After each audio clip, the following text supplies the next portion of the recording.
Steampunk, alquimia, uma crítica à sociedade baseada em castas e classes sociais e uma protagonista robô que tem muito mais sentimento do que muito ser humano por aí. A gente vai falar de Alquimia da Pedra, da autora Ekaterina Sedia.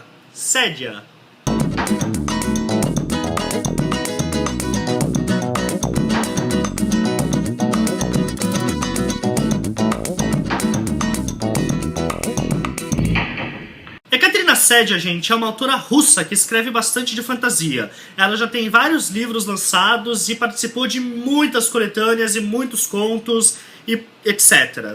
E essa aqui é o terceiro livro dela, que se passa no universo steampunk. Steampunk, pra quem não sabe, é um gênero de filmes, literatura, HQ, fanfics e imaginário popular, onde a sociedade se desenvolveu não a partir de vapor. Steam é vapor, então a gente vê uma sociedade numa época geralmente mais retratada como uma coisa vitoriana, com vestidos e harlequins e tudo mais.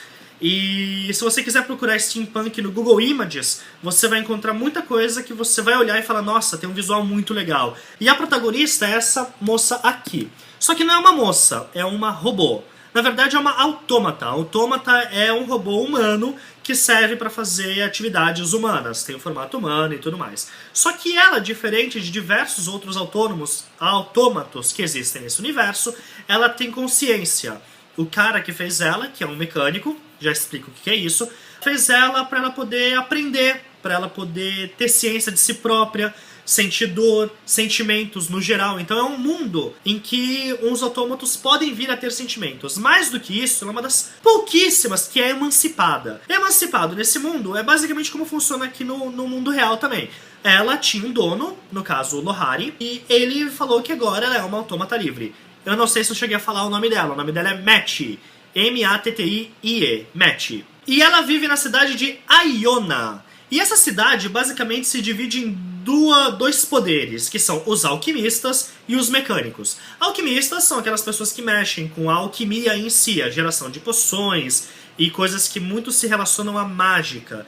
E os mecânicos são mecânicos que constroem diversos aparatos e carros e estão revolucionando essa cidade com cada vez mais invenções que facilitam a vida das pessoas que lá vivem. E a cidade em si, a Iona, foi construída por gárgulas. Exatamente, quando você está num castelo e você vê aqueles bichos de pedra que ficam lá olhando, tipo... aquilo são gárgulas. Só que as gárgulas desse mundo aqui, elas têm vida. E não só isso, elas vieram da pedra e têm a capacidade de controlar a pedra em si. Então a cidade foi construída pelas gárgulas. Elas pensaram, vamos construir a cidade, e a cidade começou a se construir sozinha. A pedra foi se mexendo, e a cidade foi sendo construída, e foi lindo. E aí passaram a bola para algumas pessoas que se transformaram em duques, que são as pessoas que reinam a cidade de Iona. E daí você tem o duque, os mecânicos, os alquimistas e a população, ok? É assim que se divide essas castas. E atualmente os duques não têm todo o poder. Boa parte do poder também está num parlamento que se divide entre membros da alquimia e membros da mecânica. E atualmente o mundo está mais desenvolvido pelo lado da mecânica, que são mais membros dos mecânicos nesse parlamento. Então agora você está numa cidade onde as pessoas estão sendo substituídas por máquinas no quesito de trabalho. Então, aí já começa a parte da crítica que a autora quis colocar nesse livro. Mas vamos voltar um pouquinho mais, que ainda tem mais algumas premissas que eu tenho que falar. A protagonista, Mattie, resolveu se transformar numa alquimista. Ela foi com o mestre dela, né, o Lohari, para ver uma alquimista uma vez. Ela ficou encantada com a alquimia e decidiu começar a estudar alquimia com essa mulher. E depois que ela se formou como uma grande alquimista, ele deu a emancipação dela. Em meio tempo a isso, as gárgulas sofrem um problema. A vida de uma gárgula é relativamente curta e ao final da vida dela ela se transforma em pedra. Ela para simplesmente de se mexer. E a população de gárgulas tem diminuído absurdamente. E eles procuram a Mattie para falar para ela, olha, é o seguinte, a gente sabe que você é uma boa alquimista, que você tem a capacidade de raciocinar e de pensar e fazer coisas que geralmente outras pessoas talvez não conseguissem. E a gente gostaria que você conseguisse, pra gente, alguma forma de quebrar essa conexão que a gente tem com a pedra, pra que a gente não se transforme em pedra no fim da nossa vida. A gente quer virar mortal, digamos assim. E eis o porquê o nome do livro, Alquimia da Pedra, porque parte do livro é a busca da Match por essa alquimia da pedra, pra poder ajudar as gárgulas. Enquanto isso, você também tem a relação da Match com o Lohari. O Lohari, por mais que tenha emancipado ela, não deu pra ela uma coisa muito importante, a chave do coração dela.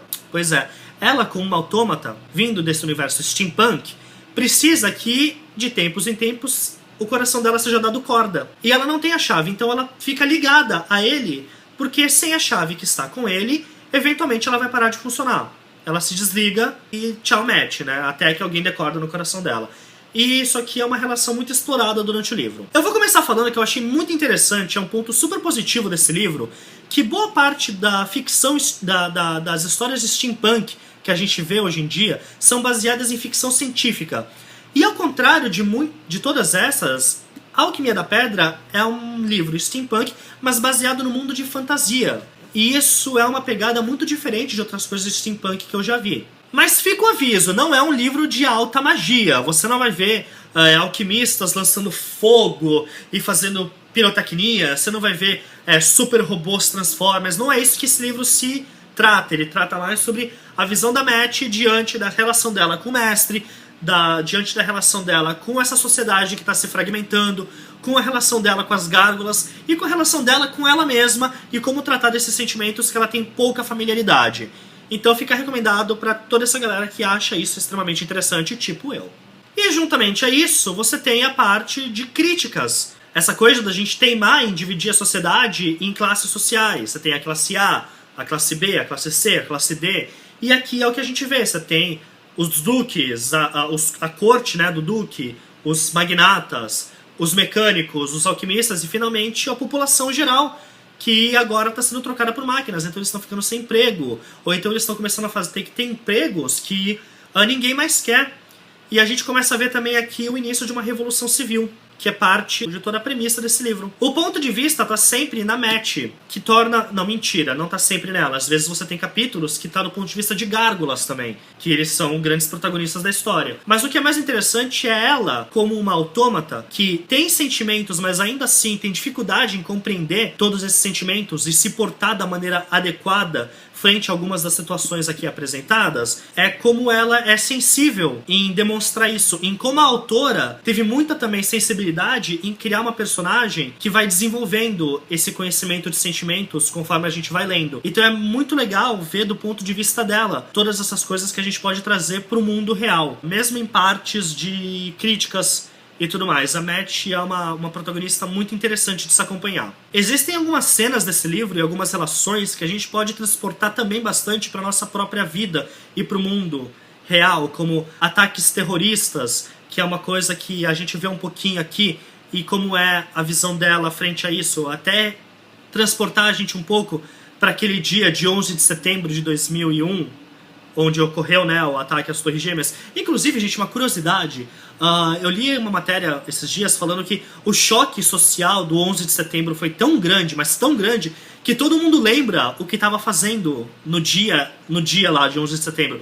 O que estava fazendo na hora em que recebeu a mensagem. Muito bizarro isso, né? Eu, por exemplo, lembro claramente que eu estava na van escolar e estava ouvindo rádio quando deram a notícia. E o motorista da van falou: ah, começou a Terceira Guerra Mundial. Achei isso super interessante. Se eu tiver que falar algum ponto negativo assim do livro, é que eu acho que não se desenvolveu muito o mundo em si. A gente fica muito em Iona e essa relação entre gárgulas, alquimistas, mecânicos, a Match e tudo mais. E a gente vê pouco sobre como é a sociedade fora dessa cidade. A gente sabe, mais ou menos, de acordo com o que a autora explica, como é os campos e o que tem fora de lá, mas nunca chega a se aprofundar realmente em como se desenvolveu esse mundo. E eu senti um pouco de falta disso, principalmente quando a gente trata de uma obra de fantasia, onde a atenção a esses detalhes é sempre muito importante pra gente ter essa imersão na história. Mas fora isso, é um livro excelente. O final, inclusive, é aquele tipo de final que eu gosto muito, que é aquele final que te faz pensar e na qual a gente sai um pouco daquele estereótipo de todos viveram felizes para sempre e tudo deu certo no mundo. Não.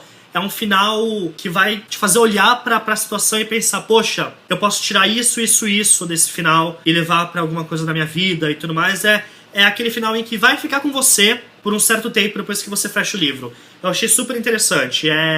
Como é que eu posso dizer? Aquele sentimento agridoce. A capa em si, gente, eu achei linda. Melhor do que a capa americana original, que é só uma autômata caída. Eu acho que representaram muito bem a Match aqui. Linda, estilo Arlequina. A coisa da editora Tarja, né, sempre... eu nem cheguei a falar isso, mas é da editora Tarja. Eles têm um acabamento muito legal, que você tem capítulos sempre grafados com algumas ilustrações e tudo mais. A única coisa assim que peca um pouquinho é a parte da revisão, que você tem algumas palavras repetidas, você tem algumas palavras erradas mesmo. Até um pouquinho de tradução assim que eu consigo imaginar o pensamento do tradutor, mas acho que haveriam caminhos diferentes a serem tomados. Mas assim, nada que vai prejudicar a sua leitura. Pra quem gosta desse tipo de fantasia, que você consegue transportar coisas para a realidade, que pega esse lado mais obscuro da fantasia em si, que é o steampunk, que é trabalhar coisas como alquimia, como mecânica, como essas críticas, é um puta de um livro que vai levar 4 troninhos direto no meu coração. Se você gostou, gostei. Se você é novo, inscreva-se, compartilha Twitter, Facebook e veja os outros vídeos do canal. Tem muito conteúdo, gente, são mais de 250 vídeos. Vão lá, assistam. Tem a parte de busca, procura um livro. A gente já falou de muita coisa aqui, entre tags, resenhas, opiniões, brincadeiras e palhaçadas. Ok? Então, muito obrigado por acompanhar até aqui. E eu vejo vocês na próxima. Até!